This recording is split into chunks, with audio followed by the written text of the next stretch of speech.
Good morning. Our learning is Leilin Nishmas Mendel Mariam Bas Kaman Reuven. We're on the bottom of Mem Hey Amud Beis. We are giving a shir a few feet from the holiest place on earth, Baruch Hashem.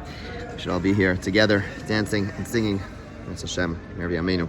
Okay, here we go. So the Gemara spoke about the fact that Rav Shimon, even though he has a view which allows for moving many things when they're muksa, when it comes to things which a person was kovea, like the menorah, like a candelabra, there he does not allow such things. So there he says that it's muksa and a person is not allowed to move it. So the Gemara is going to bring ask a question based on this principle that something which a person really sets up somewhere, like a candelabra is like a chandelier. You set up a chandelier somewhere, so obviously you're not going to move it. So the Gemara asks similarly, Rav Yosef, Are Kilas Chasanim, Kavela Makam, Mishmul, Mishum Michia, Kilas Chasanim, Mutlan Tosa, Mutla Farka B'Shabbos. So you have something called a Kilas Chasanim. It's called like a canopy of a groom.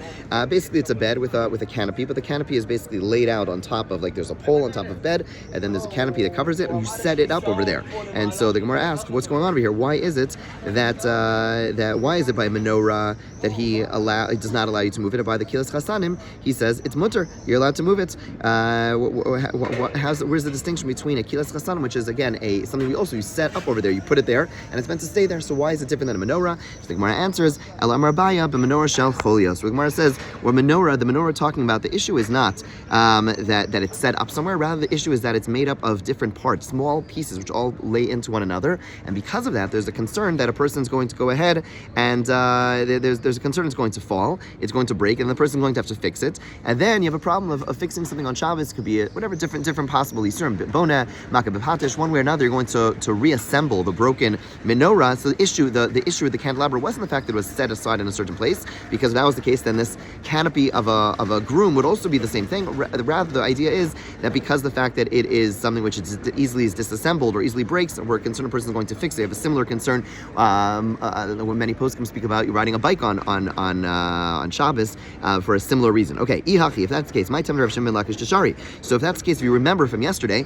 Rav Shimon Lakish allowed a small menorah, but did not allow a large menorah. If the issue is that it's going to fall apart, mali small, mali big, who cares if it's big, who cares if it's small? So my answer is no, my cholius, no. We misunderstood what the answer. The answer Abai was giving was not that it's actually easily disassembled, rather it's, what does it mean when he says cholios, which means parts? Rather, ke'ein cholios is bechidki. It looks like they're parts. Basically, it has like these grooves, so it looks like it has parts. So hilkach, therefore, chulios, if it has real parts, then ben gedola ben ketana sur l'taltla. If it really is made up of a bunch of little pieces, then it's really going to be a problem.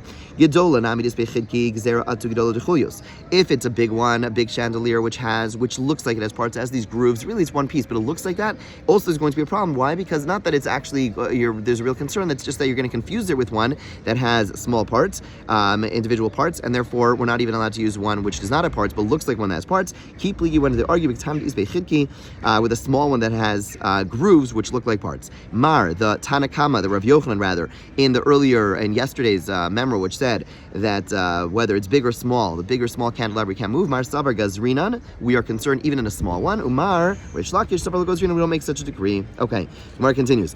Goes back to a discussion earlier. We had one opinion that said Rav Yochanan holds like paskins like Rabbi Yehuda with the more broad understanding of what is included in muksa. Okay, fine. Umi Amar Rabbi Yochanan. Does Rabbi Yochanan really say that the halacha is like Rabbi Yehuda again, which would mean the broad, expansive view of muksa? The Amar Rabbi Yochanan halacha Mishnah. Rabbi Yochanan told us. Rabbi Yochanan holds that the halacha is always like a Mishnah. Whenever there's a Mishnah bistam, what that means is that you have Mishnahs. For sometimes you have Rabbi Kiva's opinion, Rabbi Shua's opinion, Rabbi Lezer's opinion. Sometimes you just have a Mishnah. There's no opinion. So the author of the Mishnah he was very deliberate in his writing. So some, like Rabbi Yochanan, have the opinion that whenever you have a Mishnah which does not list who is the author, why did Rabbi Yehuda do that? Why did Rabbi Yehuda Nasi, when he was writing the Mishnah, do that? To teach us, suggests Rav Yochanan and some others, that the halacha is like this opinion. By saying it anonymously, it's as if to say, like, this is the universal view. We don't attribute it to a particular individual, rather it's a universal view. So Rav Yochanan is of the opinion, whenever you have a Mishnah which says something without attributing it to a single individual, that is another way of saying it's the universal view. So we're about to see a Mishnah which seems to not go like Rav Yehuda, and therefore Rav Yochanan should not go like Rav Yehuda, because Rav Yochanan holds like a stam Mishnah. What's the Mishnah? We saw this Mishnah recently. Muchni Shala. It's not. We learned in the Mishnah, Muchni Shala, you have a wheel of a wagon in a situation where it is easily, where it disassembles, it falls, you can easily take the wheel off. In chibur, it's not attached to it. It's not measured with it. It doesn't protect from the ohel mace. All these things we discussed earlier, but it's not relevant to our next point. The next thing is you're not allowed to drag it. The next thing is relevant to our discussion here. You're not allowed to drag it on Shabbos while there is money on the wheel. So you have a thick wheel, you have some coins on the wheel, you can't drag it because you're moving muksa. However, the Gemara infers, if there's no money right now on Shabbos on this wheel, you'd be allowed to do so. We saw this diuk, we saw this inference earlier.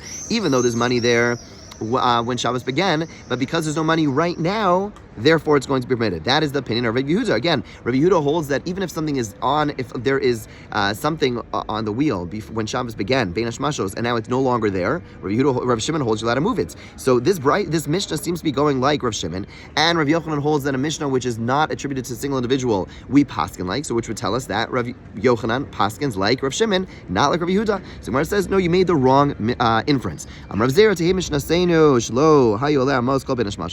I hear you on the inference that it sounds like, but the way it's framed, it sounds like it's saying, if there was money there, Bein Hashmashos, and now it's no longer there, it would be mutter to move, which would not be like the opinion of, which would be like the opinion of Rav Shimon. He says we're not going to make that inference. Again, it's not explicit. We're going to say there was no money there, Bein Hashmashos. In other words, the inference should be if there's money there now, or even Bein Hashmashos, that's when it's aser. If there's no money now. And there was if there's no money there now and there was no money there Bein Hashmashos, then it's allowed to be moved. In order to not make a contradiction in the words of Yochanan. In other words, we're going to stretch the meaning, we're going to stretch the inference. It's not the simple implication of our Mishnah, but we're going to learn it this way in order to have consistency in Rav Yochanan, and therefore again we're coming out at this point Rav Yochanan is ruling like Rav Yehuda.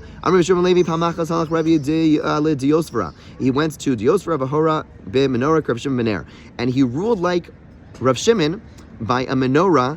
He ruled by the rules of a menorah like Rav Shimon by a candle. Okay, those are very cryptic words. And we're going to ask Ibalu. They ask, Hora b'menorah Rav Shimon bener letera. Does he mean to say that he ruled that just like Rav Shimon allows a person to move a candle, we know that when a candle goes out, or an old candle, Rav Shimon said you're allowed to move it. So too he ruled leniently by a candelabra. Odilma hora b'menorah lisura. He ruled by a menorah l'isser, meaning by a menorah, a candelabra, which has grooves which make it look like it's pieces. He says it's forbidden to move. And he says Rav Shimon bener latera, and he ruled like Rav Shimon when it comes to moving a candle that he allowed. In other words, is he allowing the menorah as well, or is he only allowing the candle? Teku. In other words, the words were cryptic. The Gemara leaves as teku. We can't know for sure. It's not so clear. Says the Gemara further, Malchia ikla levei Rav Simlai v'tiltal shraga v'ikbid Rabbi Simlai. So Rav Malchia went to the house of Rav Simlai and he moved a candle that was lit when Shabbos began, and now it's no longer lit, which is going like the opinion of who? Like Rav Shimon, and Rav Simlai was mad at him. So we see Rav Simlai clearly does not like Rav Shimon. Rav Yossi Rav Yossi Rabbi Chanina mitzaltzal shraga v'ikbed Rav Yossi Rabbi Chanina. Same story with different people. That again he ruled like Rav Shimon, and he was mad at him for going like Rav Shimon, meaning you should go like Rav Yehuda. Ravo ikla la'asrei Rav Yeshua ben Levi have mitzaltzal shraga. He carried a candle. Ki ikla asrei Rav Yochanan lahav mitzaltzal shraga. When he went to the place of Rav Yochanan, he did not do so. Manushach. The Gemara asks, what's going on over here?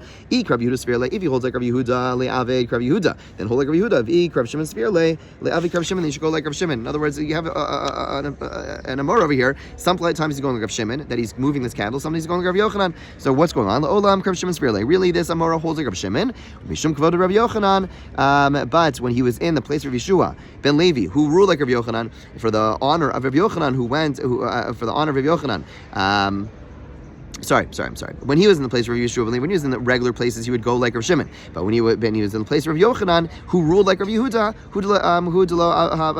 that's where he would not do it. In other words, the Gemara is saying, when in Rome, so to speak, act like the Romans. The idea is that when he was on his own, then he would, or anywhere, then he would go like Rav Shimon, which was the opinion that he held like. But when he was in the place of that, where they ruled like Rav Yochanan, or in the place of Rav Yochanan, he, out of deference to Rav Yochanan, he would take the more stringent view. Okay, Gemara says further, Rav Yehuda shraga mishcha shar letaltula denafta as letaltula. Okay, you know what? We're going to pick up this Gemara, even though we didn't finish the Amud today. We're going to stop over here. Short learning today. Got to run. Unfortunately, I got to run. But we're also also, when we finish this, God willing, tomorrow I'm going to share with you who we paskin like in these different scenarios, or Shimon or Yehuda, different applications. I'll pick up tomorrow. Have a great day.